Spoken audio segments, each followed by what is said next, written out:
তো নমস্কার বন্ধুরা, আজকের আমি তোমাদের সাথে যে গল্পটি শেয়ার করতে চলে এসেছি সেই গল্পের নাম এক রাজা ও ভাঁড়ের গল্প। তো চলো শুরু করা যাক গল্পটি। এক সময় এক দেশে এক রাজা বাস করতেন। তার রাজসভায় ছিল এক ভাঁড়।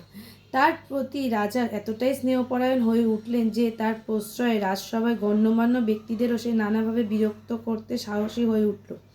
প্রায়ই সে তার বুদ্ধির অপব্যবহার করে নানাভাবে সেই সব ব্যক্তিদের নিয়ে হাসি ঠাট্টা তামাশা শুরু করতে লাগলো। এই সমস্ত গণ্যমান্য ব্যক্তিদের মর্যাদার কথা ভুলে গিয়ে তাদের প্রতি ভাঁড়ের এই ব্যবহার ও উৎপাত রাজা রীতিমতো উপভোগ করতে লাগলেন। শেষ পর্যন্ত ওই ভাঁড় এতটাই সীমা ছাড়িয়ে গেল যে একদিন সে স্বয়ং রাজা সম্বন্ধে জঘন্য এক তামাশার কথা বলল। রাজা তাতে এত বেশি ক্রুদ্ধ বিরক্ত হলেন যে তাকে মৃত্যুদণ্ডের আদেশ দিলেন। লোকটি তার জীবন ভিক্ষা দেবার জন্য রাজার কাছে বিস্তর কাকুতি মিনতি করল, কিন্তু কোনো কিছুতেই কোনো ফল হলো না। তবে ভাঁড়ের অনুনয় বিনয় কিছুটা নরম হয়ে তিনি বললেন তিনি তার জন্য এইটুকুই করতে পারেন।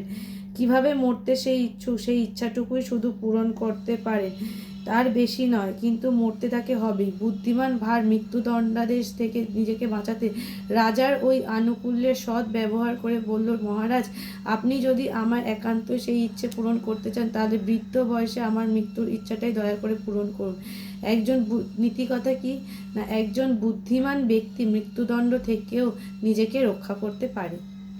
তো আশা করি গল্পটি আপনারা সবাই শুনলেন এবং ভালো লাগলে অবশ্যই লাইক, শেয়ার এবং আমার চ্যানেলটি সাবস্ক্রাইব করে দেবেন।